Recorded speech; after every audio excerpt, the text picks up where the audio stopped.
Capítulo 37. Poco daño más podían añadir tanto la Confederación como la República al que ya había infligido Limerge Power y Tide durante generaciones. Desde el espacio, su superficie, apenas vislumbrada a través de una mortaja de nubes color gris ceniza, parecía estar calcinada por las llamas de su propio sol o haber recibido el impacto de un enorme meteoro. Pero las cicatrices de Tide no se debían a eso. El planeta habría resistido a todo eso, pero no pudo con la Limerge, cuyos intentos por explotar sus abundantes depósitos de plasma natural provocaron un cataclismo de proporciones globales. Los restos de lo que fueron 3 cruceros de la República podían haber sido consecuencia del cataclismo, pero solo eran bajas sufridas en el ataque separatista, rápido y sin cuartel. Velados por la nube de aire que el vacío había extraído de su interior y que ahora flotaba a su alrededor, el calcinado trío vagaba a la deriva entre las flotas de combate enemigas, separatista y republicana, que ahora se encontraban frente a frente.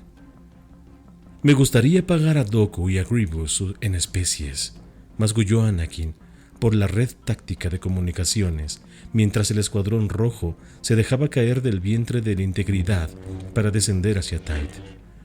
«El que no lo hagamos es lo que nos mantiene centrados en la fuerza», replicó Obi-Wan. Anakin gruñó ante la observación. «Llegará un momento en que tendrán que responder personalmente ante nosotros, y entonces será la fuerza la que guíe nuestros sables láser». Los 2 cazas estelares volaban juntos, con las alas casi tocándose, y con los droides astromecánicos R2-D2 y R4-P17 en sus respectivos cubículos. Tenían el sol de Tide a sus espaldas, y las naves que formaban la flotilla separatista permanecían suspendidas amenazadoramente sobre el hemisferio norte del planeta. Con el racimo de lunas de Tide formando un arco de 200 grados, los separatistas habían actuado rápidamente, sembrando minas en varios puntos de salto hiperespacial y dejando a las naves de la República con una estrecha ventana por la cual reintegrarse al espacio real. Las naves nodriza de la Federación de Comercio, la Tecno Unión y el Gremio de Comercio ocupaban los vértices de esta ventana, abierta sobre el lado iluminado de Tide, de Polo Norte al Ecuador, con escuadrillas enteras de cazas droide salpicando el espacio frente a la formación de las demás naves. Para minimizar su perfil, las naves de la República habían adoptado una formación que se asemejaba a un banco de peces con sus proas triangulares apuntando hacia el planeta. Varios escuadrones, el rojo entre ellos, volaban directamente hacia la flota enemiga y estaban a punto de llegar a la altura de la vanguardia compuesta por cazas buitre y tricazas. «Prepárense para un viraje cerrado a estribor», avisó Anakin por la red a todo el escuadrón. «Sigan la cuenta atrás en sus pantallas. Cuando llegue a 10, efectúen la maniobra». Obi-Wan mantuvo la mirada fija en el contador, situado en la parte inferior de la plantilla del tablero de instrumentos. Cuando llegó a 0, tiró de los mandos hacia un lado y su caza giró en dirección al espacio abierto. Tras las escuadrillas de ala B, de Jedi y de cazas Car 170, la flota de combate de la República viró a babor, vomitando contra los separatistas toda su potencia de fuego en furiosas andanadas. Cegadoras cargas de plasma surcaron el espacio y detonaron contra los escudos de las naves enemigas, atomizando a todos los cazas droide lo bastante desafortunados como para verse atrapados en las explosiones. Las naves nodrizas separatistas absorbieron los primeros impactos sin parpadear, pero las más débiles y que habían sufrido daños retrocedieron hasta la retaguardia. Entonces, todas ellas respondieron con una potencia igualmente feroz. Con sus turboláseres silenciados, las naves de la República ya habían roto la formación. Pequeños soles estallaron y expandieron su energía azulada sobre el blindaje de los cascos. En cuanto terminó el letal diluvio, las escuadrillas de cazas estelares se reagruparon y aceleraron, intentando alcanzar el mayor número de naves enemigas antes de que sus cañones o sus escudos se recargaran. Los cazas droide aceleraron para salir a su encuentro y ambas fuerzas se encontraron a mitad de camino. Las compactas formaciones de ambos bandos se disolvieron en docenas de escaramuzas individuales. Aquellos caza republicanos que conseguían atravesar el caos volvían a reagruparse y reanudar su feroz ataque. El resto quedó atrapado entre una serie de rápidos ataques y otra de maniobras evasivas. El espacio se convirtió en un entramado de láseres escarlata y espirales blancas, punteado por constantes explosiones. Las naves de ambos bandos estallaban en pedazos o daban volteretas incontroladas cuando se quedaban sin alas o eran consumidas por las llamas. «Los están barriendo», comentó Rojo 7 por la red de comunicaciones. «Conocen su trabajo», respondió secamente Anakin. Su trabajo era ganar tiempo para que el Escuadrón Rojo bordeara el escenario de la batalla y descendiera sobre Tyth.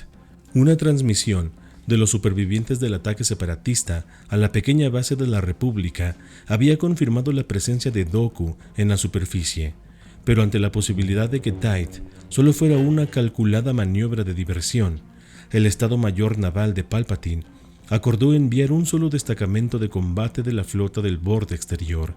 Los mismos comandantes creían que invadir el planeta era una insensatez, pero que un ataque a la base Delta Cero estaba justificado. Al final, decidieron que un bombardero masivo, seguido de una batalla aérea limitada, obligaría a Dooku a escapar y sería compatible con la estrategia republicana de obligar a los separatistas a retirarse hasta lo más profundo de los brazos espirales de la galaxia. No obstante, los Jedi habían insistido en que Dooku tenía que ser capturado vivo. No necesitaron recordar a Obi-Wan y Anakin lo que había pasado semanas antes en Cato Neimoidia, cuando intentaron apresar al virrey Gunray, pero no querían dejar pasar la oportunidad de que el señor Sith cayera en sus manos. El punto de inserción del Escuadrón Rojo estaba situado a 20 grados sur de Polo Norte de Tyth, donde el frente de los separatistas era más disperso. A pesar de que los cazas droides seguían despegando desde los brazos curvos de las naves de control de droides de la Federación de Comercio y de que los cañones de las naves del Gremio de Comercio llenaban el espacio con tormentas de energía desencadenada, Anakin guió su escuadrilla a través del corazón de la flota enemiga. «No hay ni rastro del crucero de Grievous», dijo a Obi-Wan. «Ninguna de las naves insignias separatistas está aquí». Obi-Wan estudió la imagen que le mostraba su pantalla táctica. «Mayor razón para creer que Dooku fue enviado aquí por Sidious». «Entonces, ¿dónde están todos los demás?» A Obi-Wan le preocupaba aquella situación, pero no quiso admitirlo. «Dooku lo sabrá», estaba diciendo, cuando los escáneres de proximidad de su casa lanzaron una advertencia. «Ese crucero de la Tecno Unión está virando para interceptarnos. Los cazas droide están lejos y reagrupándose», agregó Rojo 3. Obi-Wan asintió. «Escudos en ángulo. Podemos superarlos». «Pero nos desviaremos demasiado de nuestro curso», advirtió Anakin. «Casi hemos llegado al punto de inserción», respondió Obi-Wan. «El crucero estelar no podrá seguirnos. Fórmense detrás de mí. Les demostraremos lo bien que sabemos improvisar». No había tiempo para discutir. Girando a babor, Obi-Wan se situó detrás de Anakin y conectó los impulsores. Tras ellos, el resto del Escuadrón Rojo aceleró y se dirigió hacia la nave. «Preparen los torpedos de protones», ordenó Anakin. «Apunten por encima de las células de combustible». Los turboláseres defensivos buscaron a los cazas estelares mientras caían sobre la nave, asaeteando al espacio con un despliegue de energía. La espiral de los proyectiles se tragó a Rojo 10 y Rojo 12, y ambos desaparecieron en medio de furiosos estallidos de fuego. Dándose cuenta de su repentina vulnerabilidad, la enorme nave lanzó al espacio más cazas droide, pero el Escuadrón Rojo atacó en el instante en que bajaba los escudos para desviar energía a los motores sublumínicos. Sin despegarse de la estela de Anakin, los 10 cazas restantes apuntaron a la parte central de la nave, un poco más allá del racimo de células cilíndricas de combustible. Soltando su carga a menos de 100 metros del casco enemigo, Anakin maniobró la nave hasta casi rozarlo y trazó un curso que haría describir al Escuadrón Rojo un cerrado círculo alrededor del extremo delantero de las células de energía. «¡Torpedos fuera!», gritó cuando ya habían descrito la mitad del círculo. Obi-Wan apretó el gatillo de los lanzadores y vio cómo sus torpedos se dirigían hacia el blanco. Tras él, el resto del Escuadrón Rojo hizo lo mismo. Los sucesivos impactos hicieron aflorar chorros de fuego y gas de las brechas abiertas en el oscuro casco de la nave. Completada la maniobra, Anakin aceleró hacia Tyth. «Está acabada». El Escuadrón Rojo lo siguió en fila india. En ese momento, el crucero explotó, proyectando una oleada de fuego hacia los cazas fugitivos. Rojo 9 desapareció, tragado por las llamas de la detonación, y Rojo 7 empezó a girar sobre sí mismo en el vacío con ambas alas destrozadas. Obi-Wan recuperó el control de su caza y volvió a colocarse junto a Anakin. «Punto de inserción en 15 segundos», informó Anakin. «Compensadores de inercia máximo. Toda la energía a los escudos ablativos. Desaceleración a mi señal». Obi-Wan sujetó con ambas manos del timón, que temblaba violentamente, mientras el Escuadrón Rojo se sumergía en la atmósfera de Tyth. Creyó que los dientes saltarían de sus mandíbulas y caerían en su regazo, que los ojos y las orejas implotarían a causa de la presión, que las costillas le aplastarían el corazón. Una luz parpadeó detrás de él y un láser casi rozó la cabina del piloto. Media docena de cazas droide estaban persiguiéndolos. Al no tener que preocuparse por el peligro que correría un ocupante vivo, los cazas buitre podrían descender más rápidamente y con más precisión que los cazas estelares. El calor generado por la entrada en la atmósfera hizo aumentar rápidamente la temperatura del interior de las naves, y los mecanismos de supervivencia lanzaron pitidos de protesta, obligando a los pilotos de los cazas a ajustar el ángulo de sus descensos.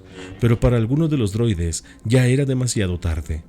Los rastros de vapor que dejaban a su paso se convirtieron en duchas de partículas a medida que la gravedad hacía presa en los destrozados cazas, arrastrándolos hacia su perdición. El caza de Obi-Wan entró en barrena, atravesando el manto de nubes a una velocidad suicida, rodando como una noria ante sus ojos. Tyth era un caleidoscopio blanco y marrón con ocasionales manchas azul verdosas. La voz de Anakin resonó en sus oídos. «¡Levanta el morro! ¡Levanta el morro!». Con mucho esfuerzo, Obi-Wan logró salir de su picado con el estómago en la garganta. Poco después, conectó los sensores topográficos del caza. La nave caía así a unos témpanos de hielo.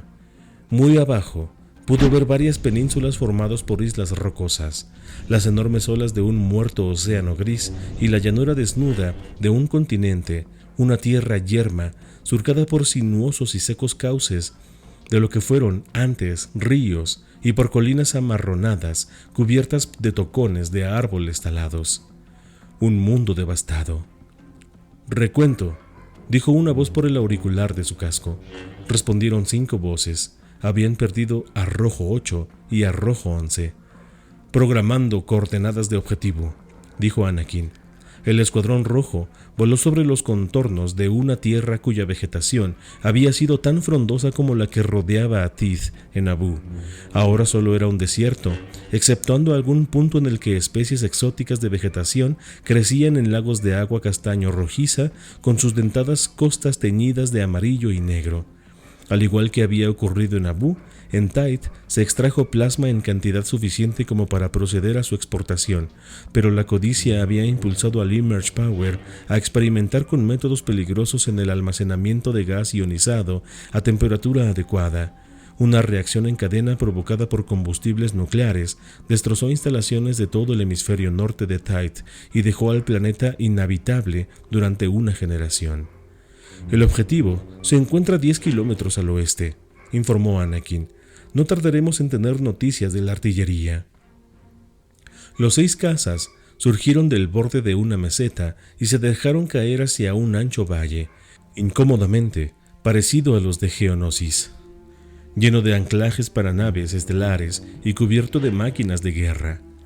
Las defensas droides Los saludaron con descargas de misiles tierra-aire.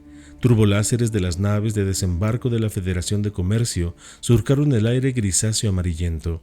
Varios Stabs se elevaron hacia el cielo y escuadrones de droides de infantería corrieron hacia las plataformas volantes. Sin el equipamiento necesario para defenderse contra todo lo que se le venía encima, el escuadrón rojo viró hacia el norte, evadiendo los rayos de plasma y las explosiones de los misiles detectores de calor. Anakin y Obi-Wan lanzaron sus últimos torpedos de protones en un fútil intento de salvar a los rojos 3, 4 y 5.